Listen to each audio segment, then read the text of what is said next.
Hi everyone, welcome back to series medi kitchen. నేను మీ శిరీషాని.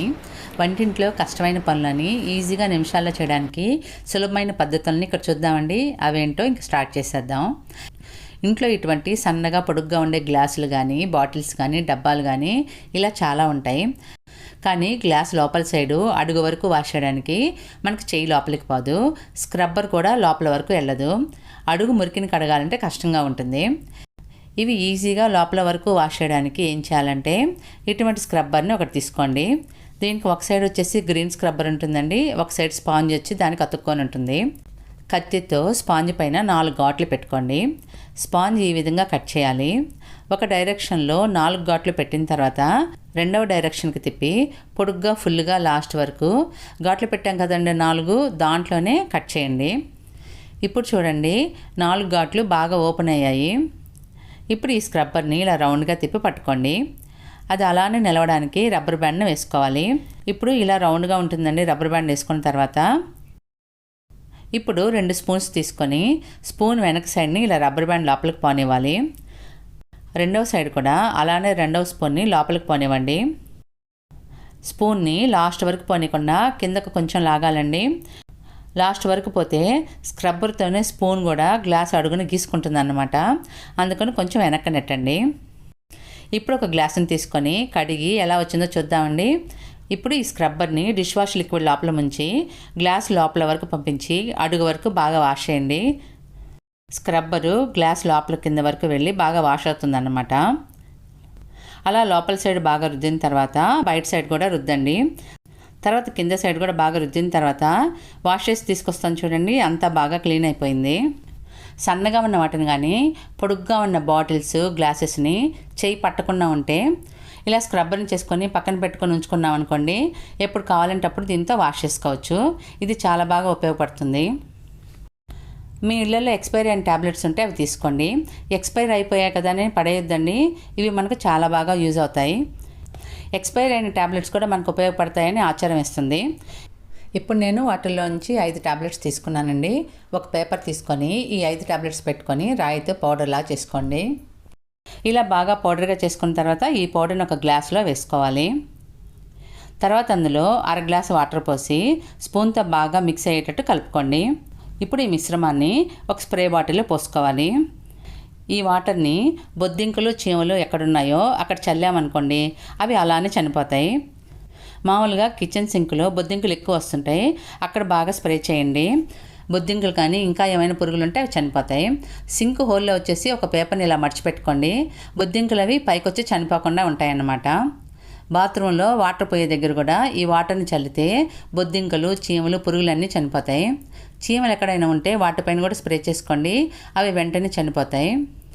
చీమలు ఉన్నాయి కదా అని రూమ్ లోపల చల్లామనుకోండి, చిన్నపిల్లలు ఉన్న ఇంట్లో అయితే నెక్స్ట్ డే మార్నింగ్ వచ్చేసి నీట్గా వాటర్ని తుడిచేసేయండి. ఇలా ఎక్స్పైర్ అయ్యి పడేద్దాం అనుకున్న ట్యాబ్లెట్స్తో ఇంట్లోకి బొద్దింకలు, చీమలు, పురుగులు ఏమీ రాకుండా చూసుకోవచ్చు. మామూలుగా అందరికీ ఉల్లిపాయలు కట్ చేసేటప్పుడు కళ్ళలో నీళ్ళు వస్తుంటాయి కదండి. కొన్ని రకాల ఉల్లిపాయలు అయితే ఎక్కువ నీళ్ళు వస్తాయి. కొత్తగా పెళ్ళైన వాళ్ళకైతే ఉల్లిపాయలు కట్ చేయడం అనేది ఒక పెద్ద టాస్క్ లాగా ఉంటుంది.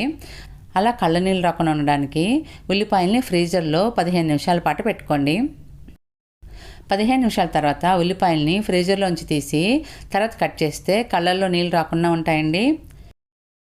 అలా చేయకపోయినా ఇంకొక పద్ధతి కూడా ఉందండి. అదేంటంటే ఉల్లిపాయలను నీళ్ళల్లో వేసి 10 నిమిషాలు ఉంచాలి. తర్వాత తీసి కట్ చేసినా కూడా కళ్ళల్లో నీళ్ళు రావన్నమాట. ఇంకొక పద్ధతి కూడా ఉందండి. అదేంటంటే క్లాత్ని తడిపి నీళ్లు పిండేసి ఆ తడి క్లాత్ని చాపింగ్ బోర్డ్ పక్కన పెట్టి తర్వాత ఉల్లిపాయలు కట్ చేస్తే కూడా కళ్ళల్లో నీళ్ళు రాకుండా ఉంటాయి. ఈ మూడింట్లో ఏ పద్ధతి అయినా యూజ్ చేసి మీరు ఈజీగా ఉల్లిపాయలను కట్ చేసుకోవచ్చండి. కళ్ళల్లో నీళ్ళు రాకుండా ఉంటాయన్నమాట. కూల్ డ్రింక్స్ పైన కానీ, మిల్క్ మేడ్ పైన కొన్ని రకాల స్వీట్స్, ఇంకా చాలా రకాలు ఇలా డబ్బాల్లో వస్తుంటాయి కదండి, పైన ఇలా సీల్ చేసి ఉంటుంది. ఇది ఓపెన్ చేయాలంటే కొంచెం కష్టంగా ఉంటుంది కదండి, చేయి నొప్పి పుడుతుంది. అలా కాకుండా ఈజీగా చేయాలంటే స్పూన్ని ఇలా పెట్టి హోల్లో నుంచి పంపిన తర్వాత స్పూన్ చివరన ఇలా లేపామనుకోండి, పైన లిడ్ ఈజీగా ఓపెన్ అవుతుంది. ఇలా కూల్ డ్రింక్స్ పైన, స్వీట్స్ పైన సీల్ చేసిన మూతని స్పూన్తో ఈజీగా ఓపెన్ చేసుకోవచ్చండి. పిల్లలు ఉన్న ఇళ్ళల్లో అయితే ఎక్కువ కూల్ డ్రింక్స్ అవి వాడుతుంటారు. తప్పకుండా ఇలా ట్రై చేసి ఓపెన్ చేసుకోండి. చేతి వేళ్ళు నొప్పి లేకుండా ఉంటాయి. అందరు ఆడవాళ్ళకి రకరకాల కమ్మలు హ్యాంగింగ్స్ ఉంటాయి కదండి, కానీ అవి విడివిడిగా పడిపోయి అవసరమైనప్పుడు దొరకవు. ఒక చెవి కమ్మలు దొరికితే ఇంకొకటి దొరకదు. అటువంటప్పుడు మనకు విసుగు వచ్చేస్తుంది. ఏదైనా ఊరికి వెళ్ళేటప్పుడు కమ్మల్ని హ్యాండ్ బ్యాగ్లో వేసుకొని వెళ్తాం కదండి, కానీ అవి చూస్తే 2 కమ్మలు అంత తొందరగా కనిపించవు. హ్యాండ్ బ్యాగ్లో ఎక్కువ పెట్టుకుంటుంటాం కదండి, అందుకని హ్యాంగింగ్స్ చిన్న సైజులో ఉంటాయి కాబట్టి తొందరగా కనిపించవన్నమాట, వెతుక్కోవాల్సి ఉంటుంది. అలా కాకుండా ఈజీగా పెట్టుకోవడానికి, వెతుక్కోకుండా తొందరగా కనిపించాలంటే ఇలా కాటన్ ప్యాడ్స్ తీసుకోండి. ఫేస్కి తుడుచుకుంటాం కదండి, అవన్నమాట. అవి తీసుకొని హ్యాంగింగ్స్తో వాటికి హోల్ చేసి పెట్టుకోండి. వెంటనే రంధ్రం రాదండి, కొంచెం ప్రెస్ చేసి హోల్ చేసి పెట్టుకోండి. రెండవది కూడా అలానే పెట్టుకోండి. ఇలా కాటన్ ప్యాడ్స్ పెట్టుకొని ఇంట్లో ఎక్కడ పెట్టినా కమ్మలు ఈజీగా కనిపిస్తాయి. ఒకటి కనిపించలేదని వెతుక్కోవాల్సిన పని ఉండదన్నమాట. ఇలాగే ప్రయాణాల్లో కూడా హ్యాండ్ బ్యాగ్లో పెట్టుకోవచ్చు. కాటన్ ప్యాడ్స్ లేకపోతే మన దగ్గర మ్యారేజ్ ఇన్విటేషన్ కార్డ్స్ కానీ ఇంకేదైనా ఫంక్షన్ ఇన్విటేషన్ కార్డ్స్ ఉంటాయి కదండి, అవి కమ్మల సైజుకు తగ్గట్టు కట్ చేసి హోల్స్ పెట్టుకోండి. చిన్న కమ్మలైతే ఇన్విటేషన్ కార్డు చిన్నవిగా కట్ చేసుకోండి. హ్యాంగింగ్స్ పెద్దవైతే వాటి సైజుకు తగ్గట్టు పెద్దవిగా కట్ చేసుకోండి. ఇలా అన్ని ఇన్విటేషన్ కార్డ్స్కి పెట్టుకున్న తర్వాత చిన్న బాక్స్లో పెట్టాలనుకుంటే ఒకదానికొకటి రాసుకోకుండా ఉండాలంటే ఇలా కాటన్ తీసుకొని బాక్స్లో అడుగును పెట్టుకోండి. తర్వాత కమ్మలు పెట్టామనుకోండి, అవి ఒకదానిలో ఒకటి ఇరుక్కోకుండా ఉంటాయి. కాటన్ పెట్టాం కాబట్టి ఒత్తుకోకుండా కమ్మల షేప్ కూడా అలానే ఉంటాయి. మరి చిన్న కమ్మలు ఉంటే వాటిని ఎలా పెట్టుకోవాలో చూపిస్తానండి. రెడీమేడ్ డ్రెస్సెస్కి ఇలా రకరకాల సైజుల్లో బటన్స్ ఉంటాయి కదా, డ్రెస్సులు చిన్నవైన తర్వాత మనం ఎవరికైనా ఇచ్చేస్తుంటాం. అటువంటప్పుడు ఇలా పెద్ద బటన్స్ ఫ్యాషన్ కోసం కుట్టుంటాయి కదండి, అవి తీసి పెట్టుకోండి. బటన్స్ కూడా ఇలా రకరకాల సైజుల్లో ఉంటాయన్నమాట. కమ్మల్ని ఇలా బటన్ హోల్ నుంచి పంపించి వెనక లాక్ చేసుకోండి. చిన్న కమ్మలు వచ్చేసి చిన్న బటన్స్కి, పెద్ద కమ్మలు అయితే పెద్ద బటన్స్కి పెట్టుకోండి. ఈజీగా పెట్టుకోవచ్చు. ఇలా బటన్స్ని పెట్టుకొని ఒక చిన్న పర్సులో పెట్టుకోండి. ఇలా చిన్న పర్సులో పెట్టుకొని ప్రయాణాల్లో కూడా ఈజీగా తీసుకెళ్ళొచ్చు. కమ్మల్ని ఈ విధంగా పర్సుల్లో కానీ బాక్సుల్లో కానీ పెట్టుకోవచ్చండి.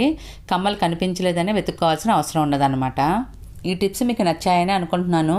మీకు ఏ టిప్ నచ్చిందో, ఏ టిప్ యూస్ చేశారో తప్పకుండా కామెంట్ చేయండి. ఈ వీడియో నచ్చితే లైక్ చేసి మీ ఫ్రెండ్స్కి, రిలేటివ్స్కి షేర్ చేయండి. మరిన్ని కొత్త వీడియోస్ కోసం సిరీస్ మెటి కిచెన్ ఛానల్ని సబ్స్క్రైబ్ చేసుకోండి. Thank you for watching.